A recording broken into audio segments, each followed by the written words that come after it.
Chris, I remember when you first came to our church, maybe it was when your family first officially moved here, and we'd do like worship nights and stuff at my house, and we had this little thing, like you would always wink at me when I was on stage. You still do it, which is really special to me. Weird. Every time I'm on stage, I just get this little wink from Chris. But so you've been around New Vintage for a long time. What has New Vintage meant to you in your life? Just over the years.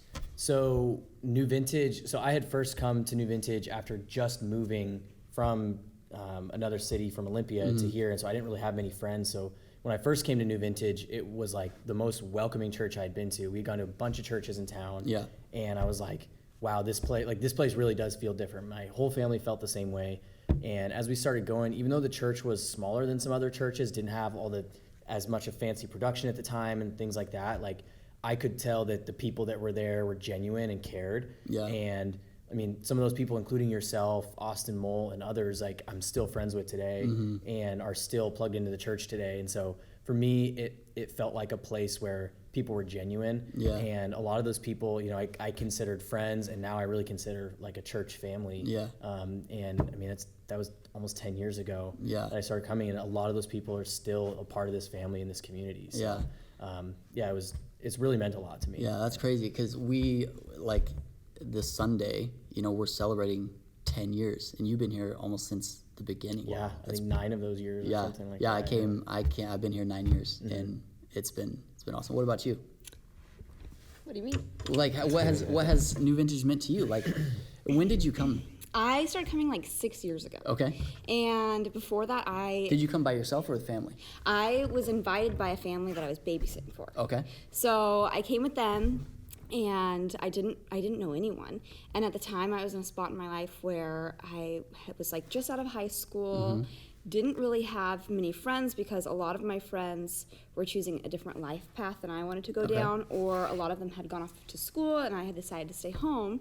So I was just in this position where I was really lacking community, and had basically I was friends with kind of like the people that I was babysitting for, and that was kind of my community. So they invited me to church, and I remember the first time I came, I just loved it. I had grown up going to church on holidays, and gone to church a little bit in high school, but I hadn't ever gone to church and chosen to like keep going and stayed faithful in that. So I started, like, my first Sunday, I remember just never wanting to miss a Sunday again. That's cool. I came back the next Sunday and the next Sunday and the next Sunday, and then I eventually started going to our young adults. You were pastoring it at the time, and I just found such an incredible community that I had been longing for, and I felt like, and I had gone to church and then like prayed and like just accepted Jesus into my life at home, but then really it was through community and coming every week, and then learning how to like read my Bible and all of those things, and going to small group, that I started to build a firm foundation and really discover who Jesus was. So it's really kind of meant everything to me. What was it initially, like when you came? Because, both of you come the first week and you say like you found community eventually, but what is it like that first week that got you to come back the second week, that you didn't want to miss it? I think it was initially everyone being so welcoming and smiling, being friendly and saying, hey, welcome, like, what's your name? And I think I felt seen in a way. That's really cool. I felt like, oh my gosh, they actually care about me. They want to know my name. And then they'd be like, if somebody like you or Pastor Matt or Lisa would be like, hey, we'll see you next week. And I would think, oh my gosh, like they care if I come back. Like they're starting to become invested in me. And people would like remember little bits and pieces about my life. And I think in that I started to feel cared for, and like I was building a community. That's cool. Does that answer your question? Yeah, absolutely. Scotty, what about you? Would you echo some of the same things, or was it a different experience? Most definitely. I've been here at least 3 years, and like my first Sunday, I could just feel God's presence. I grew up in a church in Pasco, came here after leaving that church, just knowing that I needed something different, and just like being desperate for Jesus, and coming here and just feeling his presence in praise and worship, and Pastor Matt's word, and having friends here too. I had friends that invited me, and like they talked me into a Connect class. Okay. Took the Connect class. Yeah. Like in that Connect class, like that put some conviction in my heart. To all right, like I'm gonna be here. I'm gonna go ahead and take some accountability, and that led to I think it was Starting Point class. Yeah. Yeah, in that 9-week class, like I think the first question they asked you was, "What was your what do you think your purpose is?" And I had no Oh my clue. gosh. I had Such no a clue. deep question to Right. start. Right. Yeah. And What's your and life's what I got purpose? from that was forgiveness. Yeah. And from there, forgiveness led to obedience. And as I've been obedient, like I've just been blessed here. Wow. That's really cool. Yeah. What do you think, just looking at, the 3 years that you've been here, and I'm going to ask you guys the same question.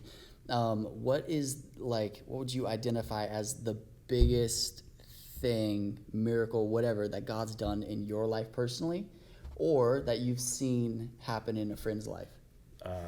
Like without a doubt, being obedient to God.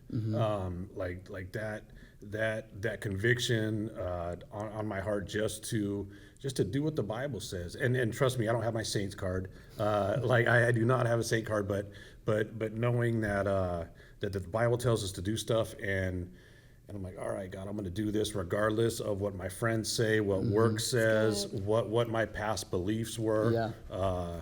And like just being able to walk, it's been huge. Yeah. Yeah. That's awesome. That's what about you amazing. guys? I feel like in my time here, I think God's been so faithful to, honestly, not to sound like dramatic or cheesy, but he's like honestly really restored my soul. I feel like I felt like I came here, I didn't know who I was. I didn't have a purpose. I was in such a lack of so many things and just confused. And I feel like he honestly has, like, I have abundant joy now. I know who I am. Right. I have a purpose, and I'm living out my faith, and my life is for him. That's so and that's cool. just given me such a purpose and a drive for life. So yeah, I just think he really has just been so faithful over the years, and it was a long process. I made many mistakes. I mean, you know that you've walked through Some, with not me, many, but some. I've made some mistakes, and I think it was like in those mistakes that I had seen God's faithfulness and his forgiveness and his grace. Yeah. Not only through him, but also through the people in the community around me. Yeah. So That's awesome. it's been amazing. It's I been, love that. my life's changed. Yeah, definitely. I would say for me, like one of the biggest things that God's taught me is trust. And I think I have this tendency to want to control things a lot. And, what's my next move? Where am I going to go? What am I going to do? Who am I going to be? And try and answer all these questions on my own. And for a long time, those kind of questions would give me anxiety. They would lead me down roads that I knew I didn't want my life to go down. And I had to get back to this place, and being in church helped me do this of like, God, I trust you with my life. Right. And I know that if I'm going through something hard, like I trust that I'm going to get to the other side because you've always been faithful in the past. And like, being here 8-9 years or whatever it's been, it's like, there's been just repeated instances of God being faithful to me and almost him proving to me that like I can trust him. Like Yeah. I'm That's always really here cool. for you. Yeah. You can always trust Yeah. me. And so that, like, I remember thinking back to like, okay, my high school years, young adult years, I just remember feeling very unsettled. And, within the last few years, I just have this overwhelming sense of trust in God and a lot more confidence in who I am. And even if I don't know what I'm doing in the future, confidence that God's got me. And so that's been key for me. Yeah, that's really cool. Chris, I'll stick with you. As you, I think about like the what ifs a lot in life, and like you just said, like, and I know you a little bit, like you're fairly analytical, you want to like weigh out your options and stuff. But I think about my life and I look back and I go, what if I never would have found New Vintage? Yeah. And I think that I would be okay because I know like you said, God's got me and I can trust God. But there's something special when you find your community, and so as long or short as you guys want to, I want all you to answer this, but like, where do you think that you would be without new Vintage? Yeah. For me, it's the community. It's like, yes, I work here, and so that's part of it. You know, it's my livelihood. But even just being friends with the three of you at the table, Dylan running cameras, you know, Pastor Matt and Lisa, like, this is my community. This is my family. Yeah. And so I know I'd probably be okay, but I know my life probably wouldn't be as rich as it is right now. Right. Yeah. So any of you, I guess it doesn't have to be you, Chris, but where would you guys?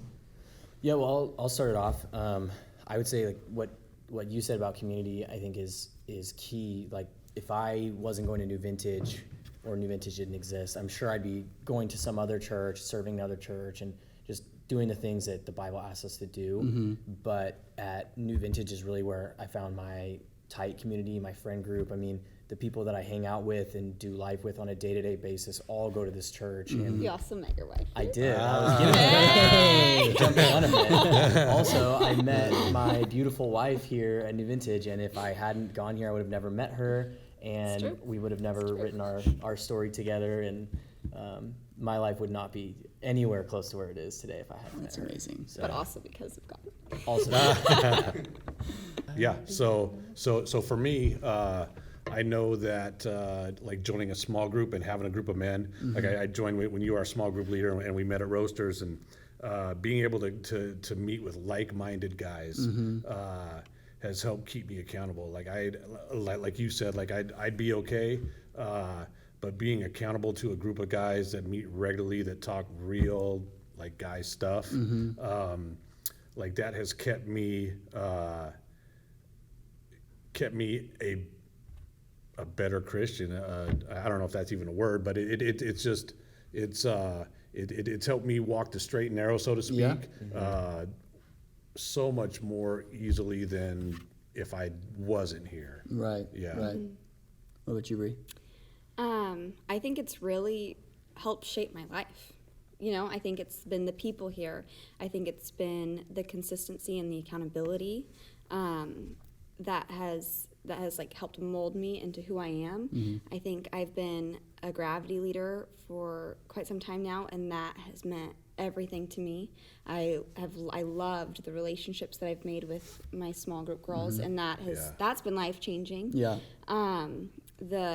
The friendships I've made, meeting Chris, I just think my life would be drastically different. Yeah. I believe God would have still been faithful. I still would have come to know Jesus, and I think my life would have still transformed. But like you said, my life's just so much richer for it. Yeah. Yeah. And last question. I'm gonna ask you guys to dream a little bit.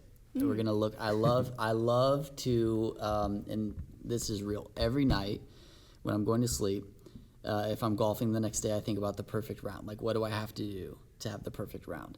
It never really happens. Doesn't play out that way. If I'm not golfing the next day, I think about, like, what do I need to do to have the perfect day tomorrow? Like, if I wake up and I do this, and I like idealize my day or whatever.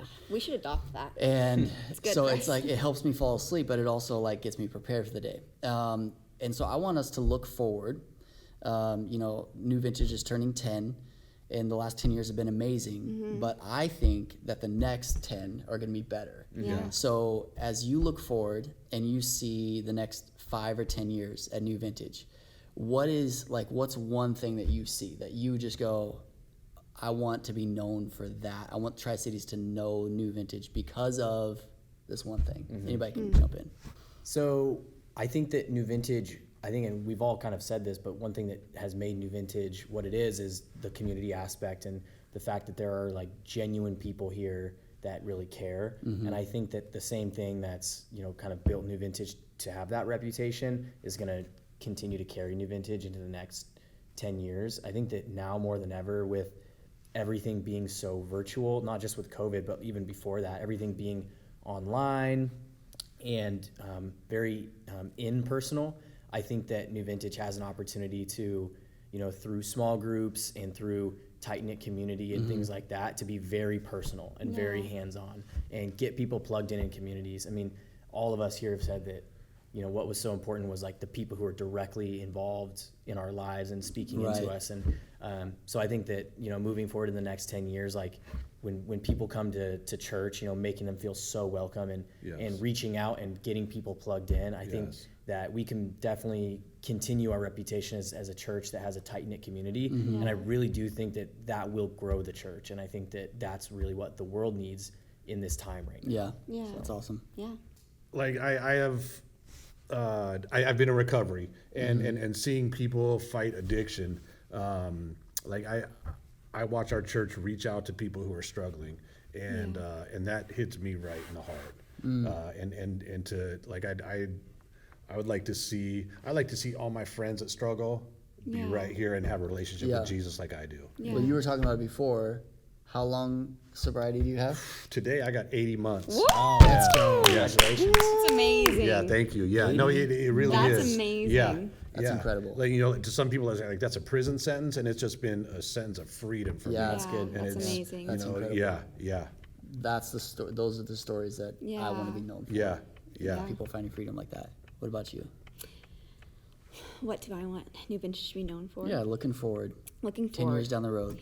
I think Jesus has been so faithful to love all of us here. And he's just been so faithful to love all of us. So I think I'd love for New Vintage, and it goes kind of along with what you've said, but just to be known for loving people. That's great. In the way that we've been loved. And I think in that, it's just going to be like God's grace and his goodness is going to be evident, and it's going to echo throughout the Tri-Cities, and it's going to be undeniable, and people will be drawn here.